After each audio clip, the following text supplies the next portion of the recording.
we have a brand new pre-release for 1.17. This is the third one that they came out with, but unlike the previous one, this one also contains some new features. Before we get into all the new things with pre-release 3, make sure you guys hit the subscribe button so you don't miss out on all the cool things that I've shown as possible for 1.17. The first big change that they made is that they changed the way that lit candles look. They aren't so overly prominent.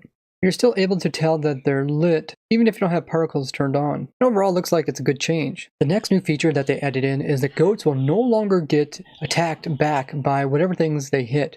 So even if they hit something like a husk, which is normally hostile to whoever hurts it, nothing will fight back towards these guys that hit them. So even something like an iron golem who gets hit by these guys won't fight back. But things that do automatically attack other mobs, including ghosts, such as like a wither, will automatically attack these guys. So you guys might have seen my video all about goats and potential uses for them in farms, and one of the things that I suggest is that it could be used inside of a witch farm.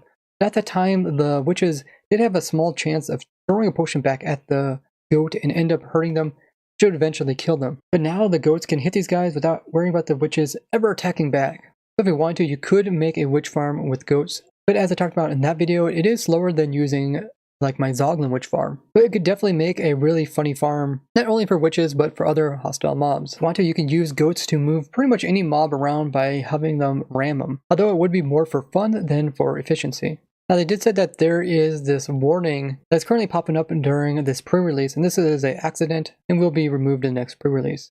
The next big change that they made is how glow squid as well as axolotls spawn into the game.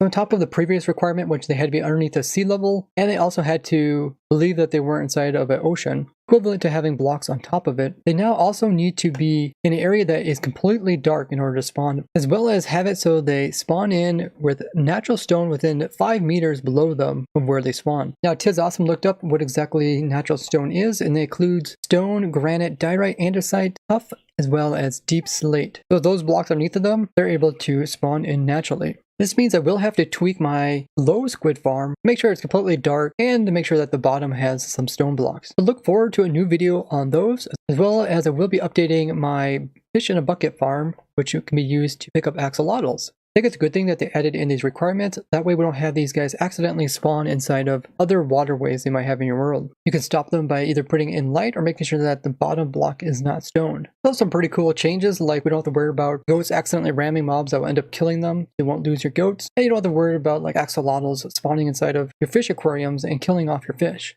Besides those new features, they also came out with a few bug fixes.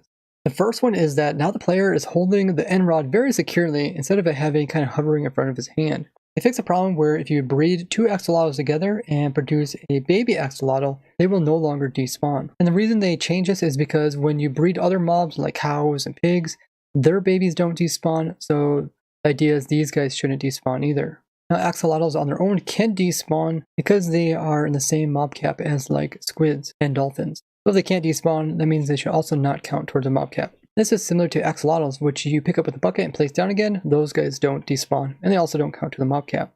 There's a problem if you use set block to place a vine, the vine itself wouldn't render. And this was a bug just to do with the snapshots. And now once again, you get the default vine, which is the vine with it on all 5 sides. There was a problem that in caves, there was still floating water being generated. And it had to do with 2 different types of caves intersecting each other. Another problem that was fixed with vines is that vines weren't able to climb up blocks above them that weren't full blocks in themselves, like a stair here, which normally can have vines placed on them.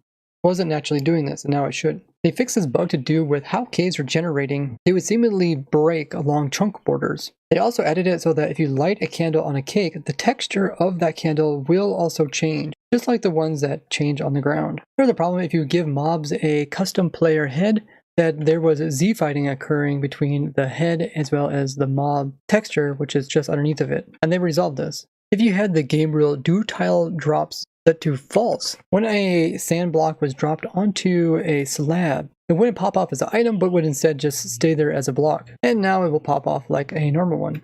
They also fixed quite a few different crashes that would occur for different reasons. We're getting ever closer to 1.17, which is coming out on the 8th of June.